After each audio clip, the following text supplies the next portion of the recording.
Okay, very good evening, students. I hope everyone is fine here. Yes, am I audible clearly, students?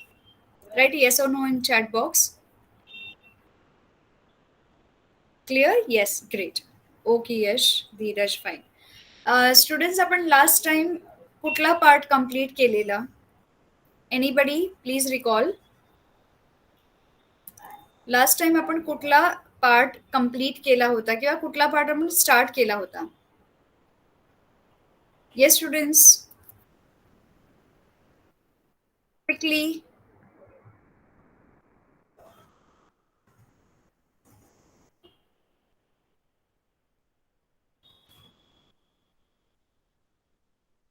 Okay, okay, ma'am. Last time हमने कौन सा part start किया था या कौन सा पार्ट कंप्लीट किया था? एनीबडी? Nobody remembers? फोर तो I know, but what in four? Four में क्या किया था हमने? That we know, we are doing chapter 4. हम लोग फोर्थ चैप्टर कर रहे हैं, लेकिन किया क्या था हमने फोर्थ चैप्टर में? कंप्लीट हो गया था fourth chapter? Are you sure? Yes, DC generator हो गया था हमारा. हमने alternating current and direct current भी कर लिया था. Go back to your lessons. Yes, we have done solved examples. हमने लास्ट टाइम कुछ सॉल्व्ड एग्जाम्पल्स किए थे. उसके बाद स्टूडेंट्स हमने माइकल फैराडे का इंट्रोडक्शन किया था, इफ यू रिमेम्बर. याद आया कुछ? स्टूडेंट्स, जब भी क्लास में आओ, that time you have to do a small revision of your previous lesson and come to the class always. जो आपने पहले पढ़ा है उसका एक छोटा रिविजन कर लो and then enter the class. Without knowing हमने क्या किया था, हम कैसे आगे बढ़ेंगे? हमने लास्ट टाइम किया था Faraday's law of induction. Okay, उसके पहले स्टूडेंट्स हमने क्या किया था? हमने किया था कंडक्टिंग वायर जब हम मूविंग मैग्नेटिक फील्ड पे रखते हैं तो उसका फ्लक्चुएशन किस तरह से दिखाई देता है. ओके, तो वो हमने कॉइल्ड ये लिया था, कॉइल लिया था और एक सोलेनॉइड कॉइल लिया था. उसके हिसाब से हमने किया था, जिसे हम कहते हैं इलेक्ट्रोमैग्नेटिक इंडक्शन. ओके, सो हमने, let me share my screen, students. Just give me thumbs up. Neetu, for your information, हमने फोर्थ चैप्टर ऑलरेडी स्टार्ट कर लिया है और हम इसमें ऑलमोस्ट एंड पे आए हैं. तो आप एक बार प्रीवियस रिकॉर्डिंग देख लेना and then you can raise your doubts if you have. अगर कोई भी टॉपिक में आपको डाउट रहता है, so I clear your doubts. तो आप एक बार प्रीवियस रिकॉर्डिंग चेक कर लीजिएगा. Okay Neetu, just give me yes और no.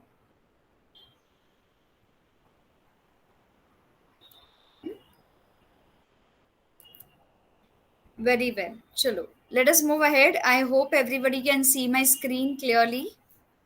Visible to everybody? Yes. Okay, Neetu, fine. ठीक है, आप प्रीवियस रिकॉर्डिंग देख लीजिएगा. अगर नहीं समझ में आता है, we will do some part for you again. Visible, great. Okay. हमने students last time Faraday's law of induction किया था.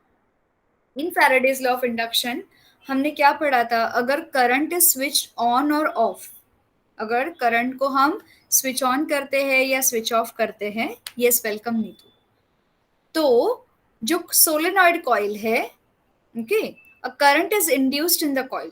जो सोलेनॉइड कॉइल प्रेजेंट है, जैसे कि यहाँ पे हमने देखा था, यहाँ पे हमने इधर स्विच ऑन किया है और इसके अंदर से निकाला स्विच ऑफ किया है. ठीक है, तो इसमें क्या होता है, जब करंट ऑन होता है ये सोलेनॉइड कॉइल को ऑटोमेटिकली करंट मिल जाता है, ये इंड्यूस हो जाती है. ठीक है, किस हिसाब से होती है? Such an induction is also observed when current in the solenoid coil is increased or decreased. Current is induced in the coil when it is moved aside from the front of the solenoid coil. From these experiments, we see and we have understood that whatever number of magnetic lines of force passing through the coil changes, current is induced in the coil. This is called as Faraday's law of induction.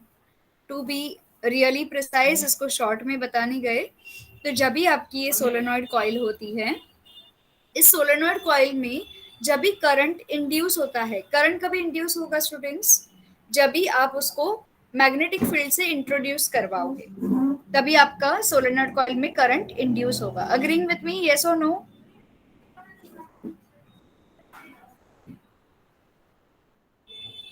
Yes और no? Yes, okay.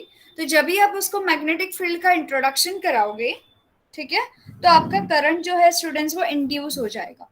अब ये जो induce current है, ये आप coil को switch on कर दो या ऑफ कर दो, कुछ भी कर दो, आपको ये मैग्नेटिक फील्ड की वजह से करंट मूविंग वे में मिलेगा. पूरे सोलेनॉइड में ये मूव होते जाएगा.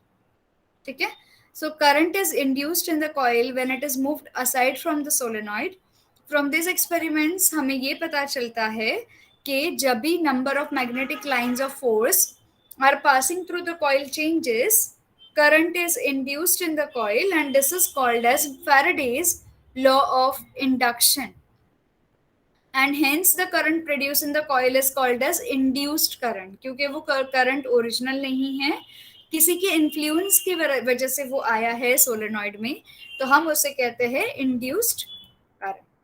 इसके बाद स्टूडेंट्स हमने माइकल फैराडे का इंट्रोडक्शन देखा था. ये कौन थे? Michael Faraday 1791 to 1867. वो एक एक्सपेरिमेंटल साइंटिस्ट थे. He was not formally educated, जैसे हमारी फॉर्मल एजुकेशन होती है, उनकी एजुकेशन नहीं थी formal. Teenager Michael started working in book binding shop. तो वहां पे बहुत सारी बुक बाइंडिंग शॉप थी, उनमें से एक शॉप पे उन्होंने काम किया. While reading books there he got interested in science. Okay, जब ये बुक पढ़ते पढ़ते उनको साइंस में इंटरेस्ट आया, और sir Humphry Davy appointed him as a laboratory assistant in Royal Institute London. तो रॉयल इंस्टीट्यूट लंदन में इनका ये इंटरेस्ट देख के सर हम्फ्री डेविड ने इनको अपॉइंट किया था. There he discovered laws of electromagnetic induction. वहां पे उन्होंने स्टडी की, उनको अच्छा इन्वायरमेंट मिला, तो उन्होंने वहां पे अलग अलग electromagnetic laws of induction discover किए, और उन्होंने इलेक्ट्रोलाइसिस के बारे में भी पढ़ा. So several universities offered him honorary degree, but Faraday refused to accept such honors. और इनके इसी अचीवमेंट पे बहुत सारे यूनिवर्सिटीज और बहुत सारे इंस्टीट्यूट ने इनको ऑनररी डिग्री दिया. ऑनररी डिग्री क्या होता है स्टूडेंट्स? कोई एक डिग्री होती है जिसको ऑनर्स करके दिया जाता है. ऑनर्स मतलब आपके काम के बेस पे, रिसर्च वर्क के बेस पे, आपके अचीवमेंट के बेस पे वो दी जाती है. जैसे हम पढ़ के एग्जाम दे के हमें डिग्री मिलती है, वो वैसा नहीं होता है. वो आपके ऑलरेडी एग्जिस्टिंग रिसर्च वर्क पे, या आपने कुछ यूनिक किया है उस फील्ड में, उसके लिए आपको डिग्री दी जाती है. Okay. So after coming to this, Fleming's right hand rule. तो फ्लेमिंग्स राइट हैंड रूल क्या बताता है? Faraday's law of electromagnetic induction सबको समझा? Faraday's law of induction clear with Faraday's law everybody? Yes, no, say something.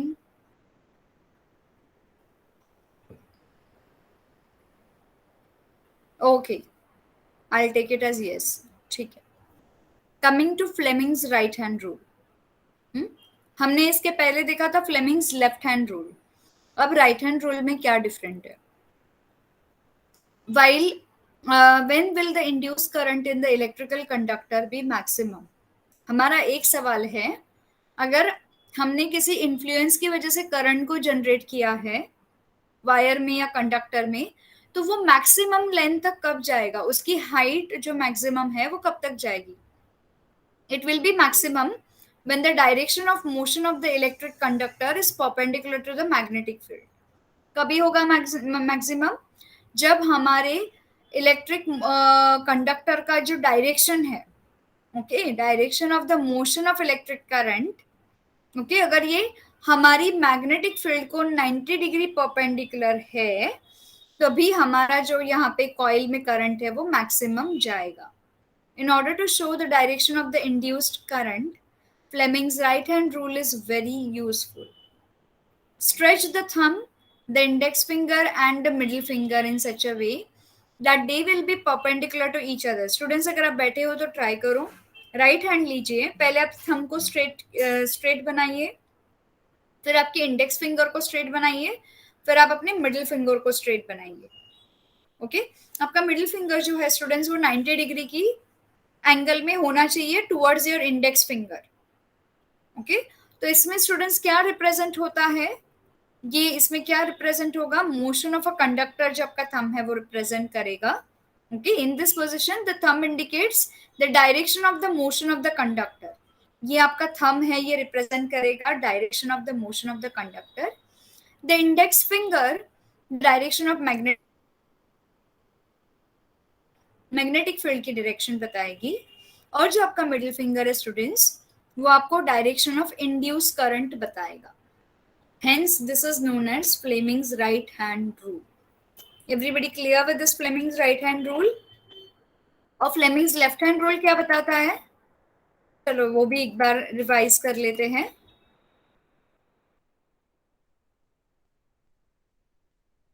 Okay, Fleming's left hand rule क्या बताता है? In Fleming's left hand rule, आपका जो थंब है that is force on the conductor. आपका जो इंडेक्स फिंगर है that is direction of magnetic field. And आपका जो ये वाला फिंगर है middle finger, it is direction of the current. In right hand rule ये डायरेक्शन ऑफ इंड्यूस करंट है, और यहाँ पे आपको डायरेक्शन ऑफ डायरेक्ट करंट मिलेगा. ओके, यहाँ पे students force on the conductor है. आपके फ्लेमिंग्स राइट हैंड रूल में क्या है स्टूडेंट्स, आपके फ्लेमिंग्स राइट हैंड रूल में क्या है, इफ यू सी हियर, यहाँ पे आपको डायरेक्शन ऑफ मैग्नेटिक फील्ड है. Okay, that is the only difference. So I hope everybody is clear with Fleming's right hand rule and left hand rule. Easy to understand. Next time मैं PPT पे आपको बता दूंगी दोनों का difference. ठीक है, दोनों को हम comparison way में डाल देंगे तो और भी better समझ में आएगा. ठीक है, alright. Shall we go to next part? Everybody ready? ठीक है, हमने एक word हमने आज तक पढ़ा रहेगा. Neetu, I hope I'm not going fast. Yes, Neetu?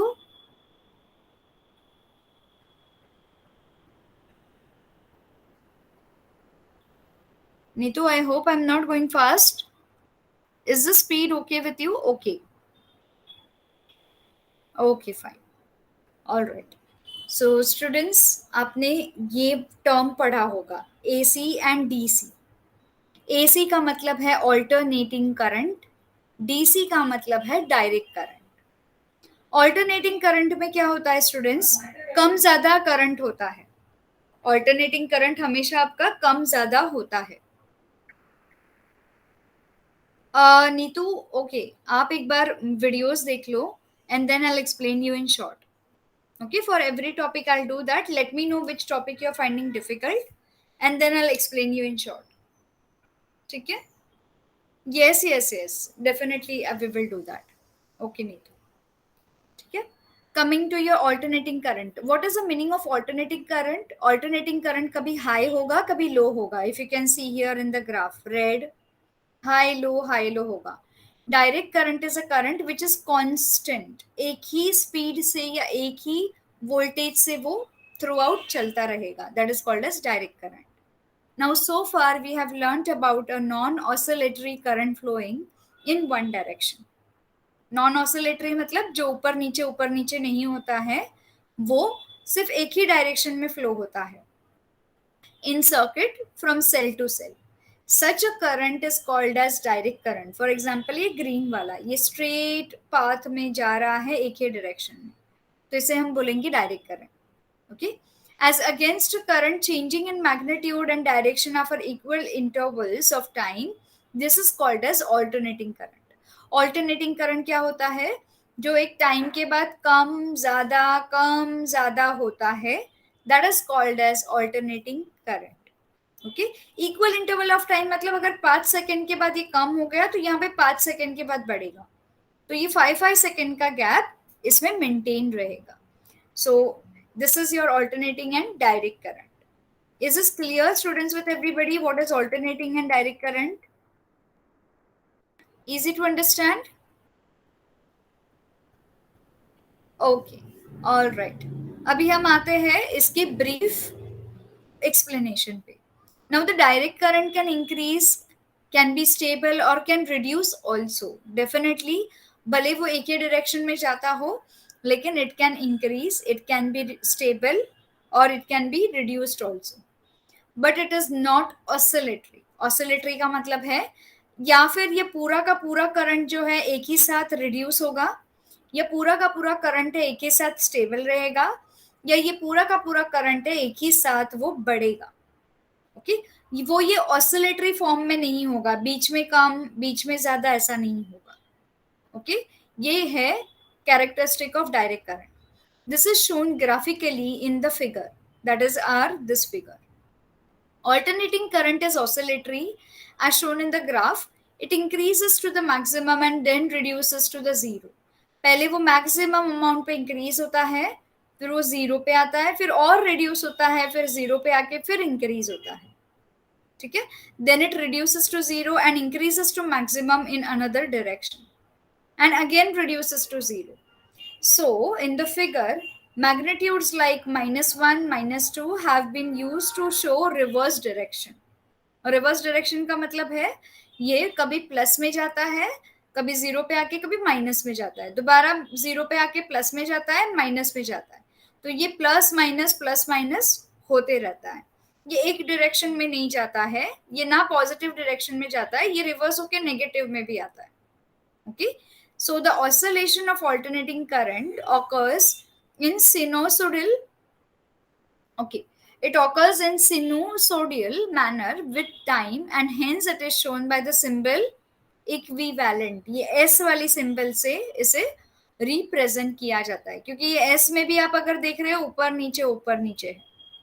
Okay, so direct current flows in one direction, but alternating current flows in periodic manner in one cycle in forward and reverse directions. Okay, I hope this part is clear with everybody. What are the characteristics of direct current, or what are the characteristics of alternating current? ठीक है, clear.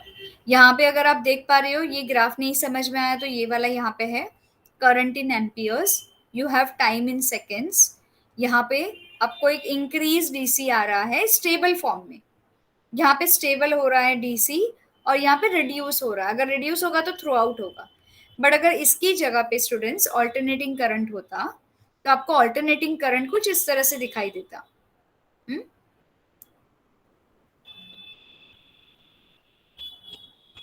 Okay, इस तरह से होता. ठीक है, coming. Okay, you did not understand, no problem.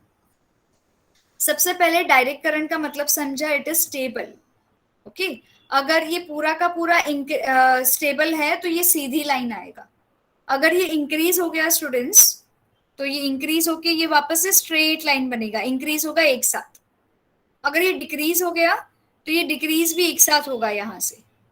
इतना clear है? This is your direct current. But in case of alternating current, इसका कोई फिक्स डायरेक्शन नहीं होता है, या इसका कोई फिक्स मैग्नीट्यूड नहीं होता है. ठीक है, क्यों नहीं होता मैग्नीट्यूड?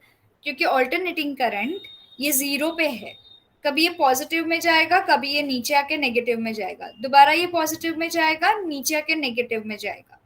ठीक है, ये पीरियोडिक रहेगा, 5-5 सेकंड के बाद ही ये ऐसा होगा, पर इसका डायरेक्ट मैग्नीट्यूड फिक्स नहीं होता है, इसका डायरेक्शन फिक्स नहीं होता है. इसलिए इसे ऑल्टरनेटिंग करंट कहा गया है. कभी कम कभी ज्यादा, बीच में ही कम ज्यादा हो जाता है. डायरेक्ट करंट के केस में क्या होगा, पहले ही ये स्टेबल रहेगा, ज्यादा होना है तो एक लिमिट तक ये ज्यादा जाएगा, उसके बाद वापस ये कम होगा, फाइनली कम ही होगा, और उसके बाद वो चेंज नहीं करेगा. पर आपका ऑल्टरनेटिंग करंट तो वेवी होता है और आपका डायरेक्ट करंट स्ट्रेट होता है. इतना क्लियर है सभी को? Clear? Neetu, I guess this is clear with you. Dheeraj, Neetu, yes, now clear? Okay, ये तो था डायरेक्ट करंट का मतलब. Okay Yash, alright. Now we will come to the different other prospects जहां पे हम डायरेक्ट करंट को समझेंगे. तो यहाँ पे क्या बताया है, डायरेक्ट करंट की स्ट्रेट लाइन होती है और ऑल्टरनेटिंग करंट की ऑसिलेटरी लाइन होती है. ऑसिलेशंस होते हैं ना, कम ज्यादा कम ज्यादा कम ज्यादा, वेवी. तो ये ऑसिलेटरी फॉर्म में आपका ऑल्टरनेटिंग करंट बनता है, और स्ट्रेट लाइन में आपका डायरेक्ट करंट बनता है. ठीक है, वो इंक्रीज होगा डायरेक्ट करंट, लेकिन फिर वो वापस उसी फॉर्म में डिक्रीज भी होगा एक ही साथ. ओके ये ऐसा नहीं करेगा, डायरेक्ट करंट की केस में ऐसा नहीं होगा, इधर आके डिक्रीज हो गया फिर इंक्रीज हो गया फिर इंक्रीज हो गया फिर डिक्रीज हो गया, ऐसा नहीं होगा। या तो पूरा का पूरा 1 घंटे तक इंक्रीज रहेगा, या पूरा का पूरा 1 घंटे तक डिक्रीज रहेगा, या पूरा का पूरा 1 घंटे तक स्टेबल रहेगा। It will go according to the time. ये पार्ट सभी को क्लियर है डायरेक्ट करंट का students? Everyone's clear with this direct current everyone? Okay, अब आते हैं हम ऑल्टरनेटिंग करंट पे। ऑल्टरनेटिंग करंट इज ऑसिलेटरी, ये बात तो हमें क्लियर हो गई है, वेव वेव वेव फॉर्म करता है। as shown in the graph it increases at the maximum and then reduces to zero। तो इधर क्या होता है, इधर वेव फॉर्म करने के लिए पहले मैक्सिमम लिमिट पे जाएगा, अगर इसकी लिमिट 1 रहेगी तो 1 एम्पियर पे जाएगा, और अगर इसकी लिमिट ज्यादा रहेगी तो 2 एम्पियर पे जाएगा। 2 से वापस ये 0 पे आएगा, फिर वापस नीचे जाएगा, फिर वापस 0 पे आएगा, वापस ऊपर जाएगा, नीचे जाएगा, इस तरह से depending on the capacity of the conductor. Conductor की कैपेसिटी के ऊपर ये ऊपर नीचे वेरिएशंस बताएगा। इतना सभी को क्लियर है स्टूडेंट्स ऑल्टरनेटिंग करंट के बारे में? No doubts? ओके, सो यहाँ पे your figure will show you -1, या तो ये पॉजिटिव में जाएगा और ऊपर से नेगेटिव में भी आएगा, तो इसका कोई फिक्स मैग्नीट्यूड नहीं है कि ये सिर्फ और सिर्फ पॉजिटिव बनेगा, ये सिर्फ और सिर्फ नेगेटिव बनेगा। Whereas in case of direct current अगर ये पॉजिटिव है तो पॉजिटिव ही रहेगा, अगर ये नेगेटिव है तो नेगेटिव रहेगा, अगर ये न्यूट्रल है तो न्यूट्रल रहेगा through out. It will always form a straight line, but in alternating current you will never get a straight line.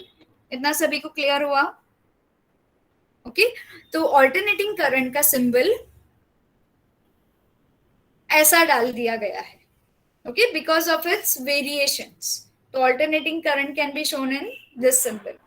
Direct current flows in one direction, but alternating current will flow in periodic manner। 5 second के बाद कम होगा, 5 second के बाद ज्यादा होगा। Okay, so it will move in forward and reverse directions। Is that clear? Alternating current and direct current, everyone? Shall we go to next part? Easy to understand this much? Okay, okay, great। अब आते हैं हम power station पे। Students last time मैंने आपको power station का map बताया था, यस और नो? तो हमारे इंडिया में इन power stations generating electricity, one cycle changes in 1/5 of the second। Okay, that is frequency of alternating current is 50 hertz। Okay, ये कैलकुलेशन है। हमारे यहाँ पे पावर स्टेशन जो है वो अपनी इलेक्ट्रिसिटी को जनरेट करते हैं। जब ये जनरेट करते हैं तो 1 cycle will change in 1/5 second। 1/5 of second मतलब क्या है, ये 50 जो रोटेशन है या 50 हर्ट्ज है 1 सेकेंड में कंप्लीट करेगा साइकिल, इसलिए इसकी फ्रीक्वेंसी कैसे रहेगी ऑल्टरनेट करंट की, 50 हर्ट्ज, क्योंकि ये इसने 1 सेकेंड के अंदर कंप्लीट किया है। ठीक है, सो 50 साइकिल्स पर सेकेंड मीन्स 1 सेकेंड के अंदर 50 साइकिल कंप्लीट किए हैं। सो this is your alternating current. When electric power is transmitted over a long distance, it is beneficial to have it in the AC form as it results in minimum power loss during the transmission। हमारे घरों में जो current आती है that is always in the AC form and will never be in the DC form। Okay, सबसे पहला reason क्या है AC फॉर्म में, क्योंकि इसमें पावर लॉस कम होता है। पावर लॉस कम होता है इसका मतलब क्या है, अगर ये बढ़ेगा कम होगा, इसे वेवी फॉर्म में रहेगा, ऐसे ऐसे रहेगा। ठीक है, तो जब भी हमको चाहिए तभी हम करंट यूज करेंगे, तो हम बंद भी कर सकते हैं।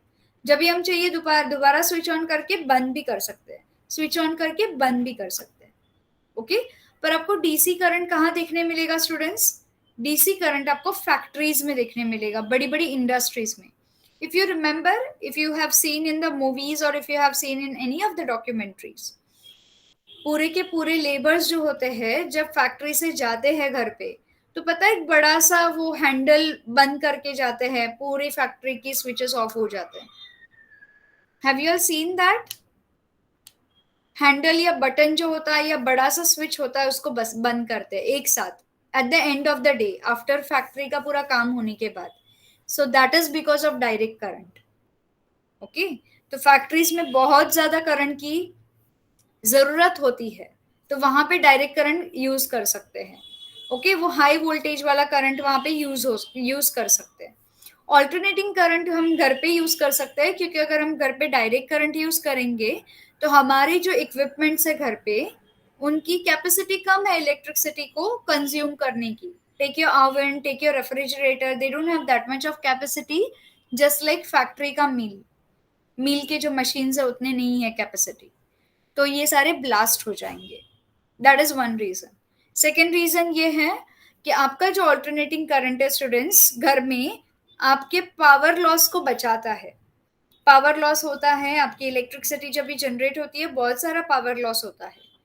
तो ये पावर लॉस होता है, that is equivalent to a big loss financially. तो ये आपके पावर लॉस को बचाता है. And your home supply is of alternating current. So we have learnt in the previous class about the precautions to be taken while using electricity.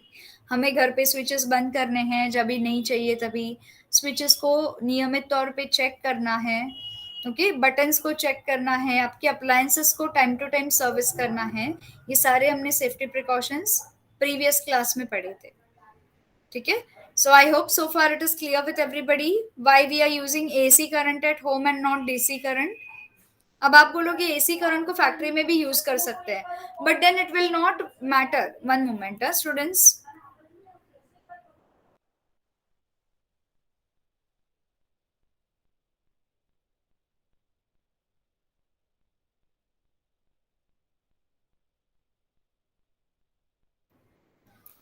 Sorry for the interruption. Okay. हाँ, तो मैं ये बोल रही थी, अगर आप ऑल्टरनेट करंट फैक्ट्री में यूज करोगे तो वहां पे जो बड़ी बड़ी मशीन्स है जिसमें वोल्टेज बहुत ज्यादा होती है, like thousands of voltage, 25,000 voltage. Okay, तो वो मशीन्स नहीं चल पाएगी, वो पावर पे लोड लाएगी. तो लोड आएगा पावर पे तो आपके मशीन्स खराब होने के चांसेस होता है, इलेक्ट्रिक का शॉर्ट सर्किट होने के चांसेस होता है. Okay, so for example if you see your train ka overhead wire, it is conducting of 25,000 volts. That is direct current. You are getting that direct current from the center.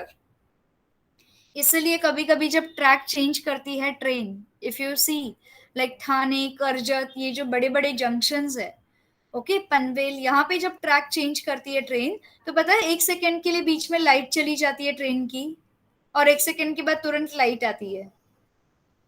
Have you all noticed that while traveling with train, while traveling by train? Yes or no? Yes. 1 second के लिए light जाएगी, just fraction of second के लिए, और तुरंत light वापस आएगी. That is because of the direct current. Okay, yes, at local. Okay, at local आप, Dheeraj, when you will travel you will notice that. या फिर आप गांव जाने वाले ट्रेन का भी पता है, जब भी वो एक ट्रैक से दूसरे ट्रैक पे जाती है, एक जंक्शन को क्रॉस करती है, एक स्टेट को क्रॉस करती है, वहां पे भी ऐसा होता है. Okay, because they are changing complete direct current की लाइन. ये जब ये ट्रैक से, फॉर एग्जाम्पल ये ट्रैक से ये ट्रैक पे शिफ्ट होती है ऐसे. ओके, तो ये डायरेक्ट करंट की लाइन जो होती है ओवरहेड वायर की, वो कंप्लीटली यहाँ पे शिफ्ट होते हैं. यहाँ पे 1 सेकेंड का डिस्कनेक्शन हो जाता है, एंड दोबारा ये डिस्कनेक्ट होके फिर आगे मूव होती है, and it will go to its own destination. Okay, that is because of the current on the overhead wire. चलो, I hope this part is very much clear to everybody. Can we move ahead with electric generator? Yes. Shall we move ahead with electric generator, everybody? Yes. Okay, great. Now, electric generator हमने last time देखा था. We have seen the experiments based on one electromagnetic induction. Okay, अगर magnetic current हम पास करते हैं तो आपकी पूरी कॉइल हिलने लगती है करंट के साथ. वो करंट जो होता है वो ओरिजिनल करंट नहीं होता है, वो मैग्नेट की वजह से इंड्यूस किया हुआ करंट होता है. ठीक है, तो पूरी की पूरी कॉइल में करंट फ्लो होने लगता है. अब हम देखते हैं, the current produced in this experiment was of very small magnitude. Okay, तो ये सारे एक्सपेरिमेंट्स में बहुत ही छोटे मैग्नीट्यूड का हमने करंट प्रोड्यूस किया था, but the same principle is harnessed और used for using mankind to produce large current. तो हम लार्ज करंट कैसे प्रोड्यूस करेंगे? सेम प्रिंसिपल की हेल्प से. वही करेंगे जो हमने यहाँ पे इंड्यूस किया था करंट, बस हमें वही करना है, ठीक है। Here mechanical energy is use to rotate the current carry thereby producing electricity. हमारे पास एक एक्सेल रहेगा, एक कॉइल होगी, एक मैग्नेटिक फील्ड होगी, और इसके ऊपर हमको एक इलेक्ट्रिसिटी मिलेगी जो हमारे इलेक्ट्रिक जनरेटर को मूवमेंट करने के लिए एनेबल करेगी। विच current? Okay, current is induce current.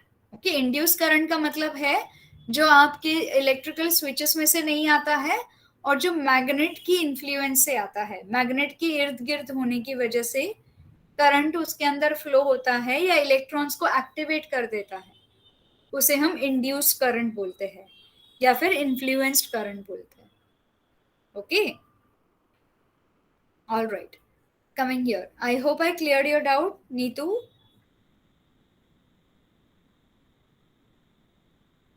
I hope I was able to clear your doubt. Yes, Neetu? Okay. Okay. अब हम आते हैं यहाँ पे. Here mechanical energy is used to rotate the current. Okay, mechanical energy मतलब machines की जरूरत पड़ती है यहाँ पे. Okay, जो कॉइल को, मैग्नेट की फील्ड को और एक्सेल को, एक्सेल क्या होता है, जहां पे आपका पूरा का पूरा जनरेटर बेस्ड होता है, जो व्हील की तरह हिलता है ना, गोल गोल गोल गोल, that is your axle. Thereby it will give you electricity. So let us go to figure number 4.20, which will show us a copper wire coil ABCD kept between the two poles. Now let us go to the figure. Okay, here we go. ठीक है, तो हम ये थोड़ा सा ऐसे scroll कर लेते हैं, कुछ ज्यादा ही स्क्रॉल हो गया है. One moment. Yeah, I think this is okay. All right. हमने यहाँ पे 4.0 फिगर में देखा है, shows a copper wire coil A B C D. हमारे पास ए बी सी और ये डी, ये पूरा का पूरा कॉपर की वायर का कॉइल है. It is kept between the two poles of magnet. हमने इसे दो पोल के बीच में रखा, मैग्नेट के नॉर्थ और साउथ पोल के बीच में रखा. ठीक है, इनके बीच में क्या रखा है, वायर को रखा है, कॉपर की वायर को. The two ends of the coils are connected to conducting rings. Okay, ये दोनों एंड जो कॉइल के हैं स्टूडेंट्स, इसे कंडक्टिंग रिंग के साथ कनेक्ट किया गया है. कौन से एंड? ये एंड, इस वायर का ये एंड और इस वायर का ये एंड. कॉपर वायर का एंड है, उसको कंडक्टिंग रिंग के साथ कनेक्ट किया गया है. रिंग का नाम क्या है? B1 and B2. एक जगह पे B1 के यहाँ पे इसको कनेक्ट किया है कॉपर वायर को, और इसको एक्सटेंड करके कनेक्ट किया है. ठीक है, these are connected. Now we will see. Sorry, coils are connected with rings R1 and R2. Sorry for that. R1 and R2 ये दोनों rings है. R1 and R2 are rings, और B1 पे कॉपर वायर को connect किया है और ये B2 पे कार्बन ब्रशेस के पास कॉपर वायर को कनेक्ट किया है. ठीक है, R1 rings are this, red colour के जो दिख रहे हैं वो R1 and R2. अभी ये किसे कनेक्ट किया है? रिंग और वायर के बीच में ये जो स्क्वायर दिख रहा है स्टूडेंट्स, ये ब्रश है, कार्बन की ब्रश है. यहाँ पे भी अगर आप देख रहे हो, यहाँ पे कार्बन का ब्रश है. तो कार्बन का ब्रश एक रिंग और वायर के बीच में इंटरमीडिएट है. ठीक है, अब इधर आते हैं नेक्स्ट पार्ट पे. Both the rings are fixed to the axle, but there is a resistive coating in between the ring. दोनों भी रिंग्स को एक्सेल पे फिक्स किया गया है, एक बैम्बू जैसा है. ओके, इसके बीच में एक रेजिस्टिव कोटिंग है. रेजिस्टिव कोटिंग मतलब आपके मेटल के बीच में जो करंट को बाहर फेंकने नहीं वाला मटेरियल होता है, जो रेजिस्टेंस बनाए रखता है, जैसे कि रबर हो सकता है, प्लास्टिक हो सकता है, फाइबर हो सकता है. तो उस रेजिस्टिव कोटिंग से उसको एक्सेल को कवर किया गया है, और वो एक इंटरमीडिएट बनता है रिंग और एक्सेल के बीच में. नाउ यहाँ पे हमने क्या देखा, the axle is rotated with the help of machine from outside. ये जो मशीन है, ये है एक्सेल को रोटेट करती है.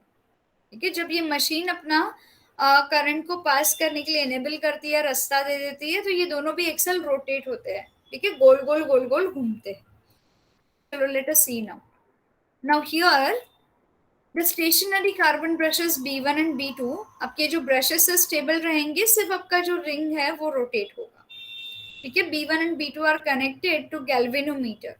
आपके कार्बन ब्रशेस के यहाँ से ये वायर आती है, ये कनेक्ट होती है गैल्वेनोमीटर पे, which shows the direction of the current in the circuit. Okay, जब भी आप यहाँ पे देखोगे करंट अगर यहाँ से मूव होगा तो आपका डिफ्लेक्शन गैल्वेनोमीटर में यहाँ बताएगा. अगर आपका करंट रिटर्न आके वापस यहाँ से मूव होता है तो आपका डिफ्लेक्शन गैल्वेनोमीटर में इस डायरेक्शन में बताएगा. ठीक है. So this part is clear. The direction of the current in the circuit is depending.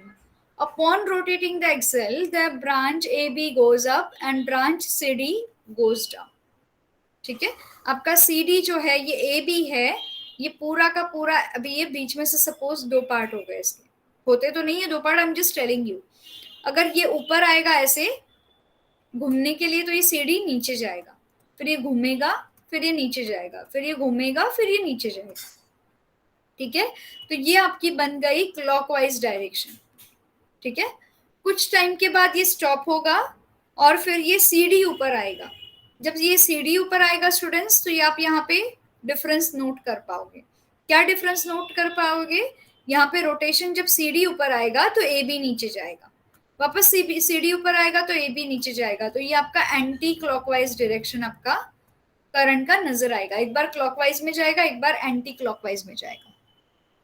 Okay, 4.20 I'll tell you what it is. Don't worry. 4.20 is this figure, this entire figure. Okay, this figure is having एक north pole का magnet, एक south pole का magnet. Now everybody knows, जब भी आपके दो अलग अलग पोल्स होते हैं तो उसके बीच में कंडक्ट होती है मैग्नेट. अगर आप दोनों लाइक मैग्नेट को साथ में लेके आओ तो ये दोनों भी एक दूसरे को अट्रैक्ट नहीं करेंगे. ठीक है.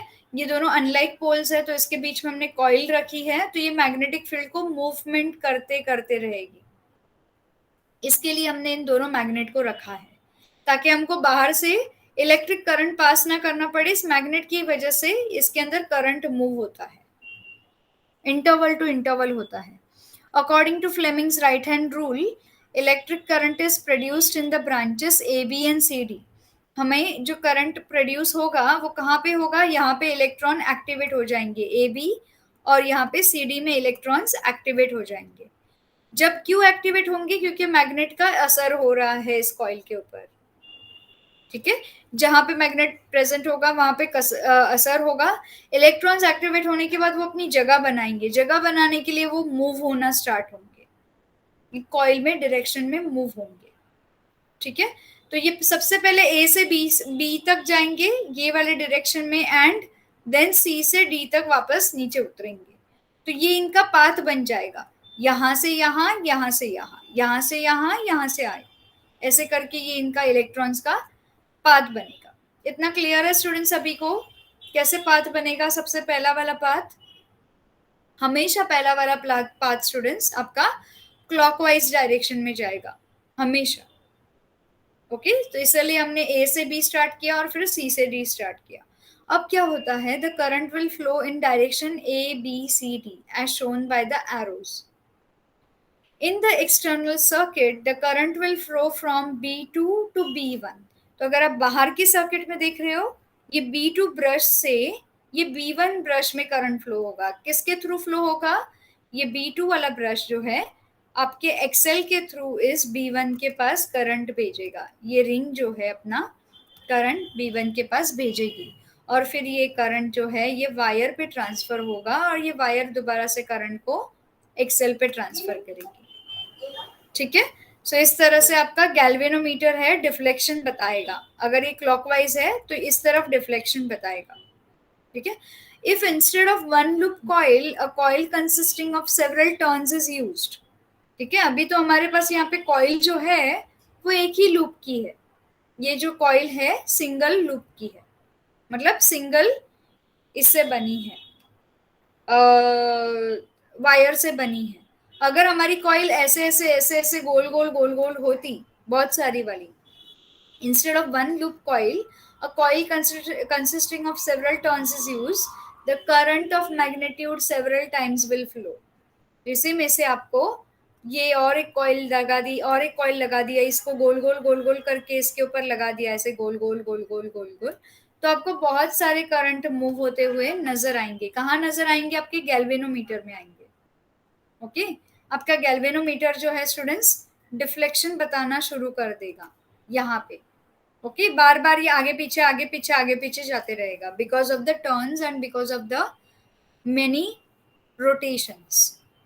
Okay, I hope students this part is clear with everybody. Okay, so instead of several turns it is used the current of magnitude of several times will flow. जितने टर्न उतना ज्यादा करंट फ्लो होगा, उतने ज्यादा magnitude में या उतना ज्यादा डायरेक्शन बदलेगा current. After half rotation the branch AB takes place of the branch CD, as I told you students. ये डायरेक्शन होने के बाद अब ये एक टर्न हो गया, ठीक है, दूसरा टर्न हो गया, इसका हाफ इंटरवल हो गया। अब ये क्या करेगा स्टूडेंट्स, आपका ये जो डी ब्रांच है वो सी के ऊपर आएगा, उल्टा होगा, सी का वो बी पे जाएगा करंट और बी का वो ए पे जाएगा, फिर ये उल्टी साइकिल बननी शुरू हो जाएगी। जो ये स्टूडेंट्स सीधी साइकिल है वो अल्टीमेटली उल्टी साइकिल बनेगी। Is that clear? एक पर्टिकुलर इंटरवल के बाद ये एंटी क्लॉकवाइज मूव होने लगेगा।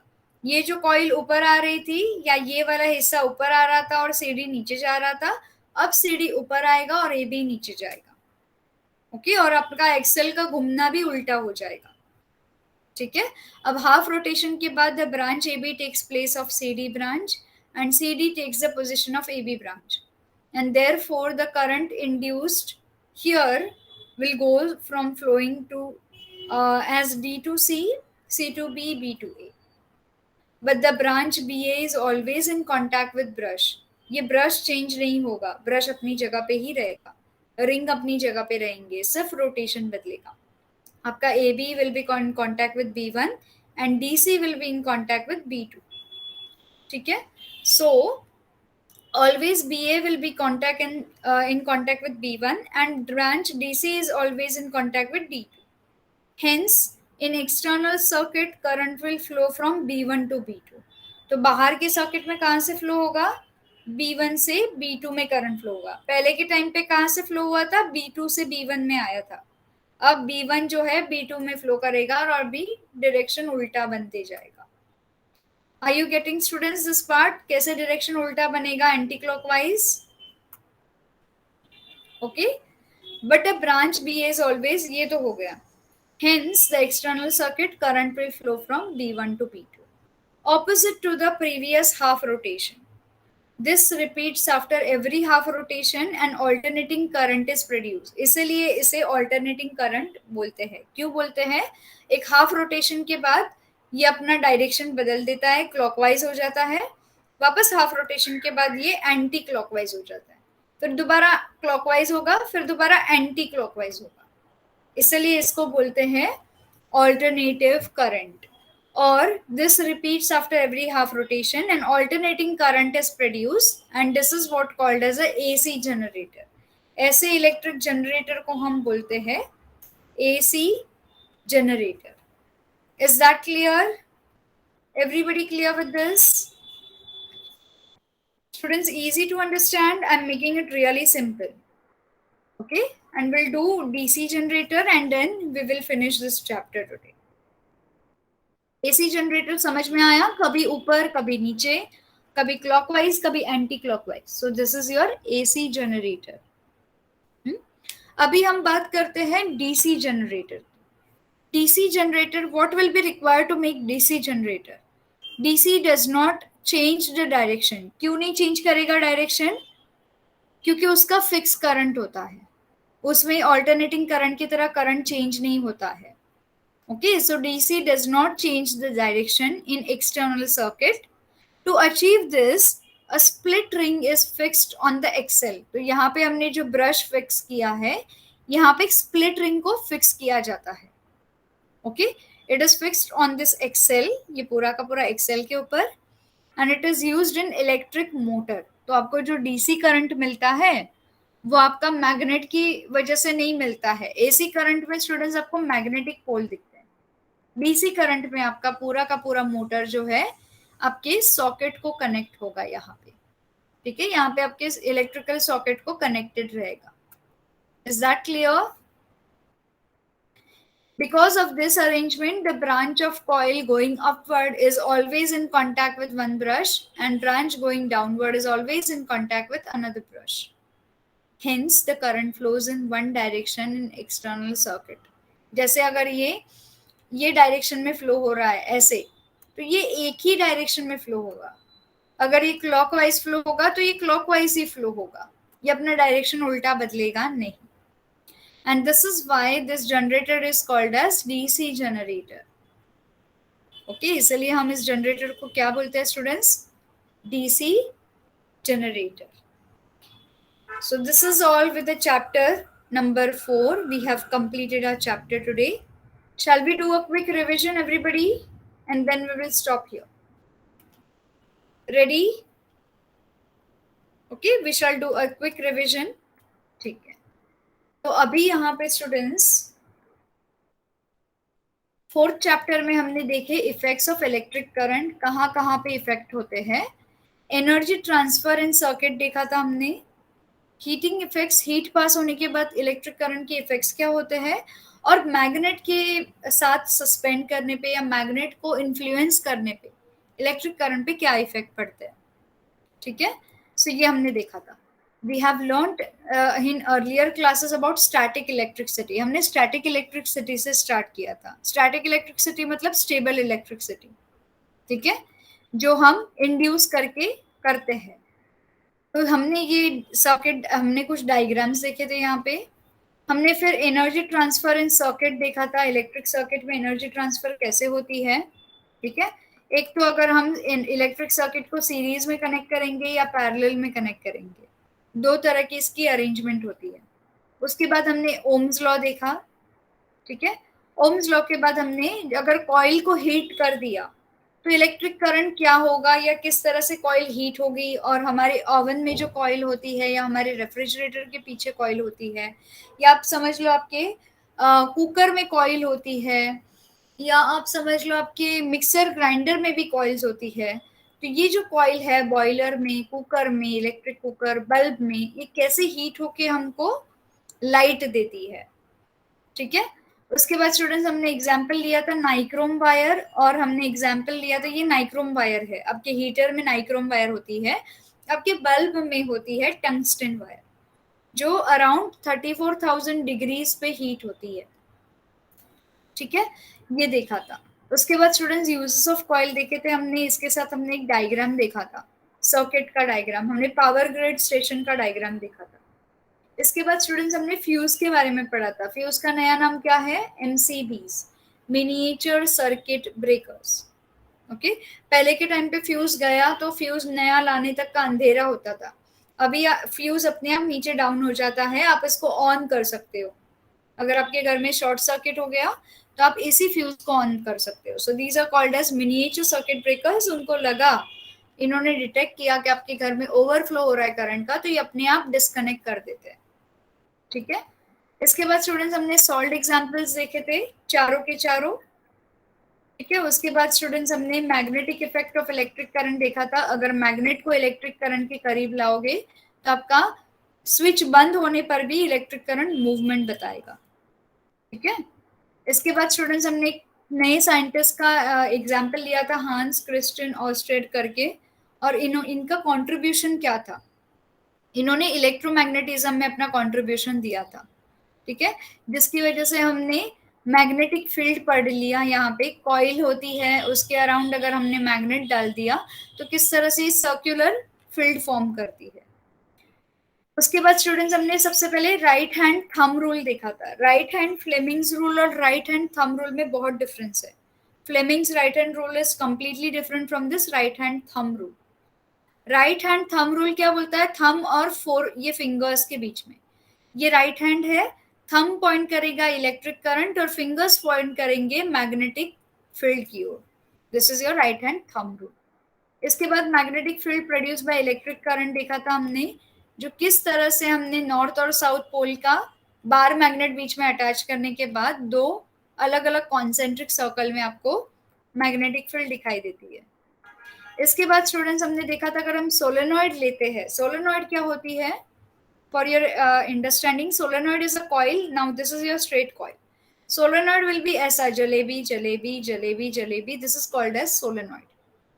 ओके तो हमने सोलेनॉइड कॉइल के बीच में, ये जो ब्राउन कलर की दिख रही है ये पूरी सोलेनॉइड कॉइल है, इसके बीच में से अपने इलेक्ट्रिक करंट पास किया, तो जब तक ये सोलेनॉइड कॉइल के थ्रू पास हो रहा है ये पैरेलल रहेगा एक दूसरे को, और फिर जब ये कॉइल के बाहर निकलेगा तो ये टर्न हो जाएगा अपने अपने डायरेक्शन में। ये देखा था हमने, ठीक है। उसके बाद स्टूडेंट्स हमने और क्या देखा था?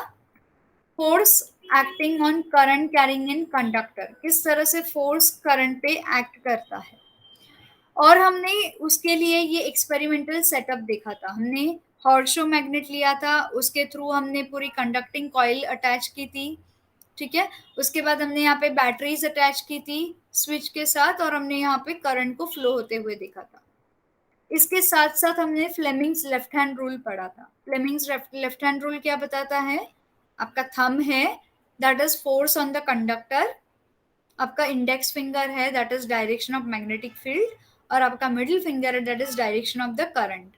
तो डायरेक्शन ऑफ द करंट ये फ्लो होते ही जाएगा ऐसे ऐसे करके, ठीक है। इसके ऊपर प्रेशर बनते ही जाएगा, और ये आपका मैग्नेटिक फील्ड जो है, अगर आप यहाँ पे कोई भी एरिया में मैग्नेट रख दो ये इन्फ्लुएंस करते ही जाएगा। Okay, I hope everybody followed this part. इसके बाद हमने सिंपल वाला इलेक्ट्रिक मोटर देखा था जो हम डेली यूज में यूज करते हैं। तो ये सिंपल वाला इलेक्ट्रिक मोटर कहाँ पे मिलेगा आपको? फैंस में, रेफ्रिजरेटर में, मिक्सर ग्राइंडर में, ठीक है, आपके वैक्यूम क्लीनर में, कंप्यूटर, पंप, इसमें। तो ये छोटू सा मिक्स ये है इलेक्ट्रिक मोटर, इसका भी सेम फंक्शनिंग है ये, पर यहाँ पे हमने बैटरी अटैच की थी, ठीक है। ये रोज वाला जो इलेक्ट्रिक मोटर है इसके लिए हमने बैटरी और प्लग की अटैच की थी। यहाँ पे हमने मैग्नेट पे कंप्लीटली डिपेंड नहीं थे, हालांकि मैग्नेट थे लेकिन यहाँ पे हमारा एक ही रिंग था और पूरा का पूरा बैटरी पे चल रहा था, ठीक है। इसके बाद स्टूडेंट्स हमने देखा गैल्वेनोमीटर। गैल्वेनोमीटर क्या करता है? इलेक्ट्रिक करंट की डायरेक्शन को जज करता है, ठीक है। अगर हम गैल्वेनोमीटर को सर्किट के साथ ज्वाइन करते हैं तो ये हमको डायरेक्शन बताता है फ्लो ऑफ करंट की। इसके बाद इस पे ही हमने एक एक्सपेरिमेंट किया था गैल्वेनोमीटर को यूज करके, कॉइल को सस्पेंड किया था, बीच में बार मैग्नेट रखा था, और यहाँ पे हमने फ्लक्चुएशंस नोट किए थे, ठीक है। उसके बाद स्टूडेंट्स हमने दूसरा देखा था फैराडेज लॉ ऑफ इंडक्शन, और फैराडेज लॉ ऑफ इंडक्शन के बाद हमने फ्लेमिंग्स राइट हैंड रूल देखा था। राइट हैंड क्या बताएगा? ये जो आपका थंब है it is motion of a conductor, आपका जो ये मिडिल फिंगर, इंडेक्स फिंगर है is direction of magnetic field, और आपका middle finger is direction of induced current. तो this is what it is. तो इसमें क्या था? Thumb indicates the direction of motion of the conductor, index finger will indicate the magnetic field, ये index finger है, और आपका मिडिल फिंगर है it will show the direction of induced current. Michael Faraday का बहुत योगदान हमने देखा, उसके बाद हमने ऑल्टरनेटिंग करंट और डायरेक्ट करंट का डिफरेंस देखा, ठीक है।